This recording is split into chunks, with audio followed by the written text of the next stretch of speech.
Hey, I want to tell you about something that happened to me last year. And before you think it's just another travel story, trust me, by the end of this, you'll never look at hotel mirrors the same way again. I was on a solo road trip, just me, my car, and a playlist full of music I hadn't heard in years. Somewhere in Missouri, I decided to pull off for the night. It was past midnight, and I'd been driving since morning. There wasn't much around, just long stretches of road and empty silence.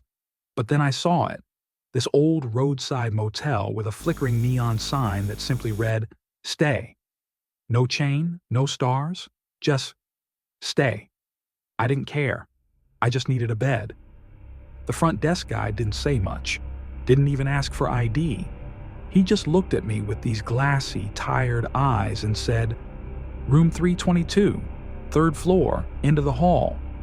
He slid the key across the counter. His hands were shaking a little. I asked him if everything was okay. He didn't answer. Just turned around and walked into the back office. I stood there for a second, wondering if I should just leave. But again, I was tired. The elevator creaked its way up like it hadn't been serviced in years. When the doors opened on the third floor, I immediately noticed how silent it was. No vending machines, no hum of TVs, not even the sound of another guest. Just a long hallway with stained carpet and buzzing lights. Room numbers faded, some scratched out, but at the end, there it was. Room 322. I inserted the key. The lock clicked. The door opened with a groan that echoed down the hall. The room was fine. Old furniture, a queen bed, TV bolted to the wall. But what caught my attention instantly was the massive mirror across from the bed. It was one of those full-wall mirrors, slightly discolored at the corners. Something about it made me uncomfortable. I went to the bathroom, washed up, and tried not to look into the mirror too much. But when I came out, there was something different. The reflection was slightly off. I was standing perfectly still, but in the mirror, I swear I saw myself tilt my head. Not a glitch, not my imagination. My reflection, just for a second, moved differently. I blinked hard, stepped closer. Now it looked normal again. I stood there, watching it. Nothing. So I laughed it off. Told myself I was just exhausted. I climbed into bed and turned off the lights. That's when the whispering started. It wasn't loud, just barely audible, like someone murmuring behind a wall. I sat up, heart racing. It was coming from the mirror. I turned on the bedside lamp. The whispering stopped. I got up, walked to the mirror slowly, put my hand up to it. Cold. But just as I leaned in to look closer, there was a loud knock at the door. I jumped. I waited. Another knock. Then a voice, muffled, nervous. "Sir, are you all right? Please open the door." I looked through the peephole. It was the front desk guy. Relieved, I opened the door, but there was no one there, just the empty hallway. And suddenly, I heard the voice again, but this time, from inside the room. "Sir, are you all right?" It was coming from the mirror. I turned slowly. My reflection was standing there, but I wasn't. It was grinning. Not a friendly grin. A wide, slow, twisted smile that didn't match any emotion I've ever made in my life. Then it raised its hand and tapped the other side of the glass. That's when all the lights blew out. The room went black. I stumbled back, hit the dresser, and scrambled to find the door. As I did, I heard a sound I'll never forget, like nails dragging across glass from the inside. I burst into the hallway and ran. I didn't stop, didn't grab my things. I just ran to my car and drove, as fast and far as I could. Later, I tried to find that motel again. I drove back along the same stretch of road, but there was nothing there, just forest and an old abandoned gas station. No building, no sign, no trace of stay motel at all. But every now and then, when I'm in a hotel, alone, I look at the mirror just a little too long, and I swear, sometimes I see something watching me back. I moved into that house thinking it would be a fresh start. It sat on a quiet street with a wide porch and a big backyard. It was the kind of place you dream about when you're tired of city noise and cramped apartments. Just me, some peace and quiet. And finally, no neighbors stomping above my ceiling. It was perfect, or so I thought. A few days after unpacking, I found the first one. A sticky note on the bathroom mirror. Neat handwriting. It simply said, 12 days left. No explanation. No signature. I stared at it for a while. I don't remember writing it. Maybe I did and forgot. Moving is stressful, right?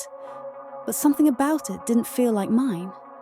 It felt off. Like it didn't belong in the same reality as the rest of the house. I shrugged it off, peeled it down, and tossed it. The next morning, there was another one. This time on the fridge. 11 days left. Same handwriting. I live alone. Now I was starting to get uneasy. I checked the locks, searched the house, even installed a small security camera at the front door. Nothing seemed out of place. No signs of a break-in. Just another note the next morning. 10 days left. This one was inside my bedroom closet. I wasn't sleeping much by now. Just lying in bed, eyes wide open, waiting. The door camera never caught anything. No movement. No one walking up to the house. The porch light just swayed in the breeze while the timer ticked down. I even tried to make light of it at work. Told a co-worker I was being haunted by post-its. He didn't laugh. He just looked at me, dead serious, and said, You might want to get out of there. like he knew something, like he'd heard this before. I went back that night and tore through the place. Opened every cabinet, every drawer. I searched the attic, the basement, even behind the appliances. Nothing. No one. Still, the notes kept showing up. 9 days. 8 days. 7. One was taped to the showerhead. Another was folded inside the microwave. One was stuffed inside a sock in my drawer. I was being watched, and I was losing it. By the 4th day, the tone started to change. One note read, 4 days left. It knows you are watching. Another one the next morning said, 3 days. Locking the doors won't help. I started sleeping with a knife. Locked myself in the bedroom at night, like some paranoid freak. Then came the second night before the countdown ended. That's when the power went out. I was lying in bed when everything just shut off. Lights, a sea, silence. Then I heard it. Breathing. Slow, raspy breathing in the hallway. No footsteps, just breath, like something that hadn't inhaled in years. I sat frozen in the dark, knife clenched in my fist. Then, under the bedroom door, a sticky note slid through. I stared at it for a long time before picking it up. It said, Tomorrow, midnight. Don't run. I lost it. I grabbed whatever I could carry and bolted. No looking back. I drove all night, straight to my sister's place across the state. Slept in my car until sunrise, too afraid to close my eyes indoors. The next morning, I got a call. Unknown number. I didn't answer. A voicemail came through. Just silence, followed by a whisper. You left too early. I blocked the number, burned the sticky notes I'd taken with me, and moved again within a week. This time to a newer place. No history, no secrets behind the walls. I even brought in a priest. Call me superstitious, I don't care. That house. I never went back. A month later, I checked the listing. It was up for rent again. No mention of anything strange, of course. But the new photos, they show the living room clean and empty. Except one thing. On the wall behind the couch, barely visible, was a sticky note. Just one. And on it, in that same neat handwriting, Day 1. Welcome home. but not my home anymore. Not ever again.